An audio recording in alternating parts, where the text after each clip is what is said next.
Have you ever experienced this? Your schedule is regular, your diet is normal, your physical exam results are all fine, yet your body always feels inexplicably unwell. You haven't done any physical work, but you feel heavy and exhausted all day. You suffer frequent insomnia and light sleep at night. Your thoughts are scattered, and you often feel sudden palpitations, chest tightness, shortness of breath, and oppression.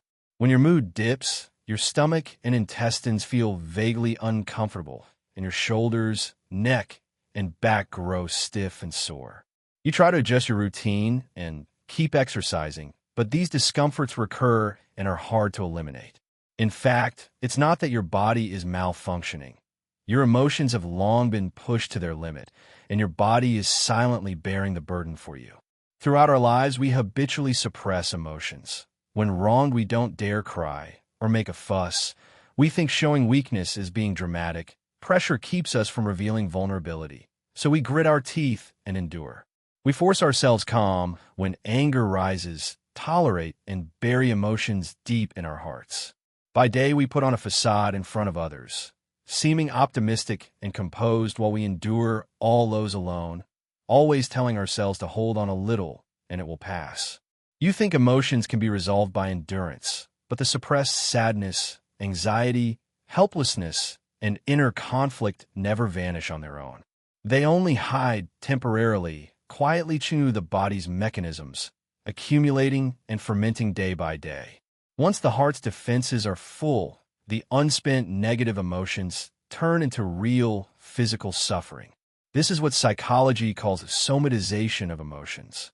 When you close off your inner world for a long time and refuse to release emotions, all the mental torment you endure will eventually be paid for by the body. If you observe carefully, you will find that mind and body have always been one. Long-term anxiety and inner friction leave you feeling dull and sleepy, mentally foggy, frequently suppressing anger, prone to recurrent inflammation, dry throat, and tangled emotions.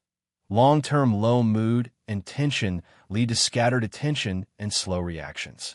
Every ache and discomfort in the body doesn't appear without reason. They're the most sincere distress signals. Many people mistakenly think emotions are just nebulous thoughts and that strong willpower can control them. But mind and body are tightly linked. Prolonged emotional tension and suppression directly disrupt the nervous and endocrine systems, keeping the body in a constant stress state, which over time becomes persistent physical discomfort. This habitual suppression mostly stems from the backdrop of childhood. As a child, crying was stopped, showing weakness led to lectures, and fragility was met with urges to pull yourself together. Gradually, you learn to be sensible, to disguise yourself, to shoulder everything alone. You treat emotions as burdens and weakness as a flaw, getting used to internal digestion. Grievances and pressure are rarely vented outward. You constantly blame yourself, calling yourself too sensitive or too fragile. But it's not that you aren't strong enough. You're used to emotional internal battles and turning the knife inward. Others' troubles have outlets, but you're always tugging at yourself and self-healing until all negative emotions become a burden on the body.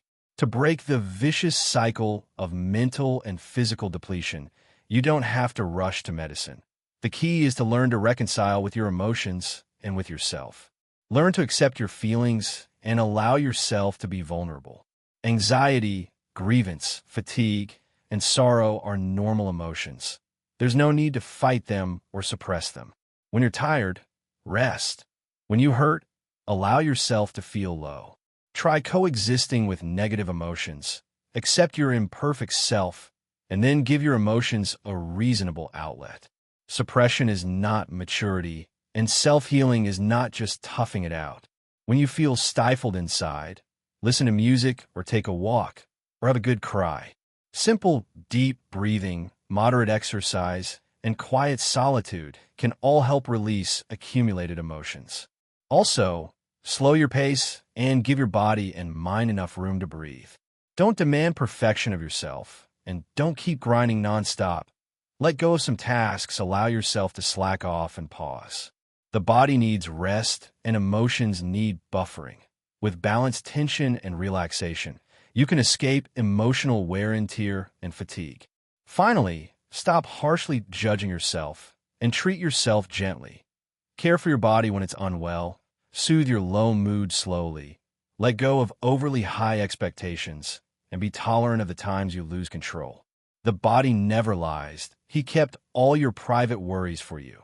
The weariness you've forced yourself to bear and the patient grievances you've suppressed. Those vague discomforts were never punishments, but reminders not to keep draining yourself. Life has its lows and disappointments. You don't have to force yourself to be strong forever.